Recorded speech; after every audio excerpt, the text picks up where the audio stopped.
Obviously, the UN celebrated International Women's Day on 8th of March. So we'll look at women's responsibility in terms of climate change. So women are the key to climate action. But why women are the key to climate action? Women and girls face disproportionate impacts from climate change. They are also driving climate solutions at all levels, as farmers, workers, consumers, household managers, activists, leaders, and entrepreneurs. The climate crisis does not affect everyone equally.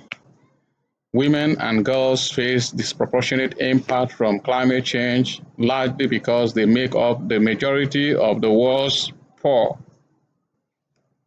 who are highly dependent on local natural resources for their livelihood. Particularly in rural areas, women and girls are often responsible for securing food, water, and firewood for their families. During the time of drought and erratic rainfall, rural women are exposed to hard work. They work harder, they equally work farther and spend more time securing income and resources for their families. This can also expose them to increase in risk of gender-based violence as climate change exacerbates existing conflicts, inequality, and vulnerabilities. When extreme weather disasters strike, women and children are 14 times more likely to die than the men, mostly due to limited access to information, limited mobility, decision-making, and resources. An estimated 4 out of 5 people displaced by the impact of climate change are women and girls.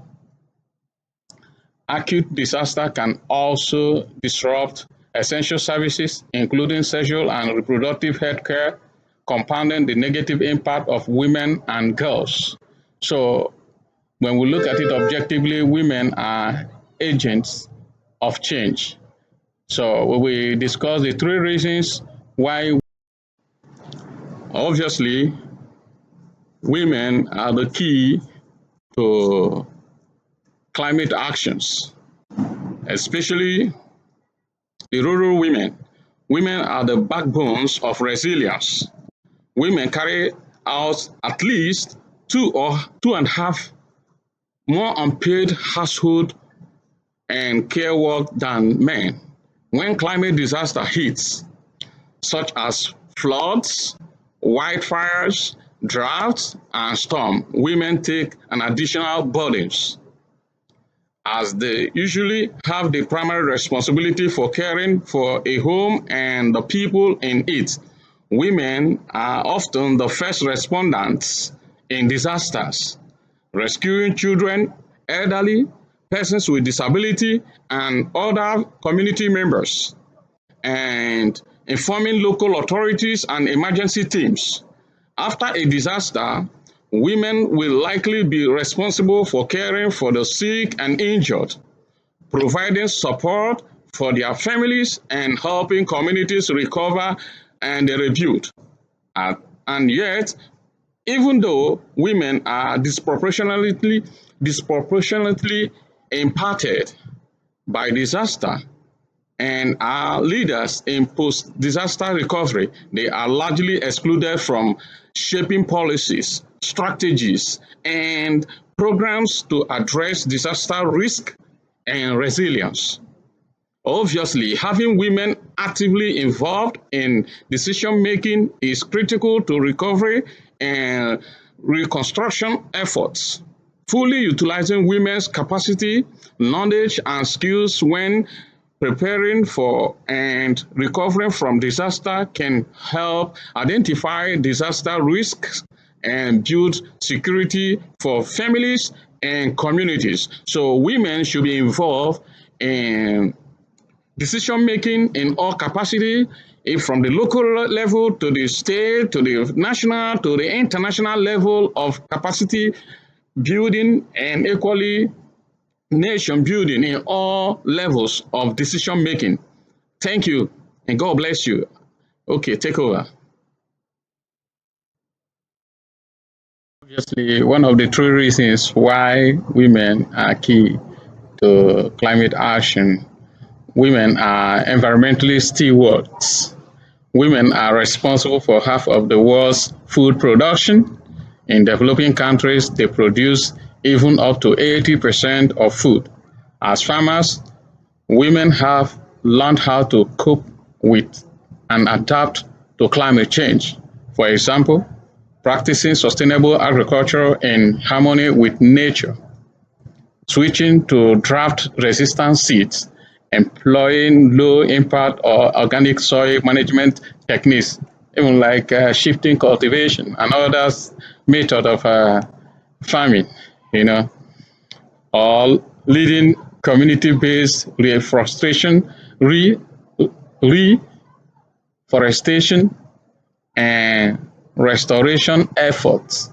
That is the land reforestation and restoration action to ensure effective environmental friendly farming.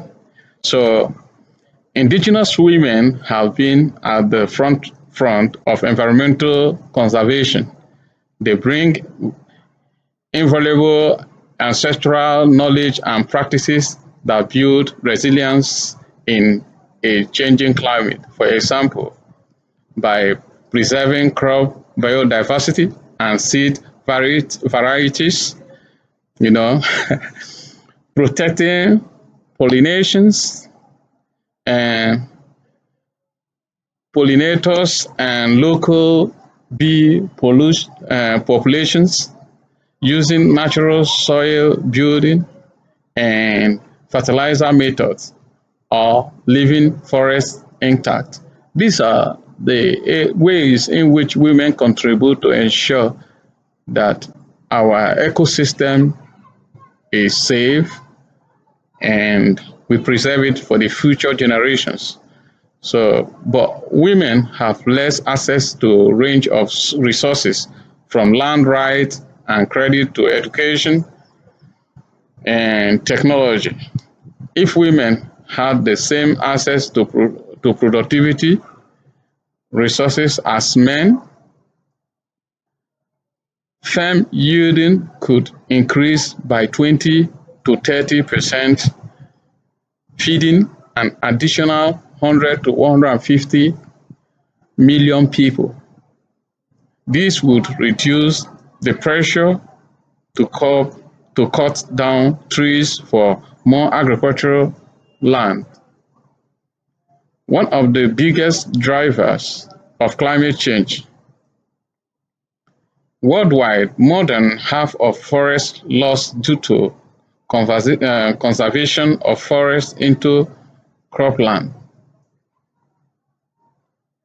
So if you look at it objectively, women have contributed eminently to the climate combat, to the to the climate change. So we should include women in policy making, decision making at all levels to ensure equity, to ensure efficiency, to ensure effectiveness of women contribution to the national and international growth. Thank you. Obviously, women are key to climate action. One of the reasons why women are key to climate actions, one of the reasons, which is the third reason, women are agents of change. Women and girls, including students, moms, indigenous women, eh, and celebrities, they are equally included, have been the leading global and national climate movements that have put a spotlight on the urgency of the climate crisis and the need for actions for the sake of these and future generations. Women also play a key role in driving change as consumers, workers, political and business leaders. In wealthier societies, women drive about 70 to 80% of all consumer purchasing decisions, leading the transition to more sustainable lifestyles. Women are more likely to recycle, minimize waste, buy organic buy organic food and eco-label products, and save water and energy in the household.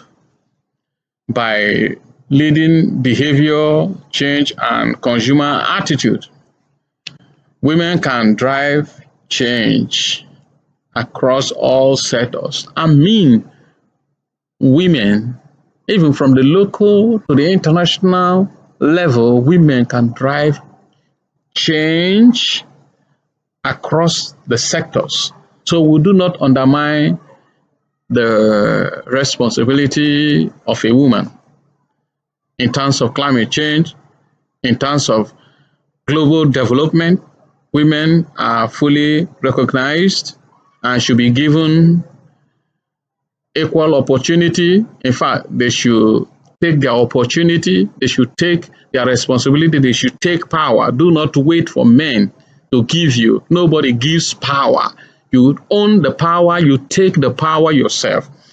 At the political level, research shows clearly the linkages between women leadership and action to tackle climate change. For example, studies have found that countries with higher proportions of women in parliament are more likely to ratify international environmental treaties and have stricter climate policies.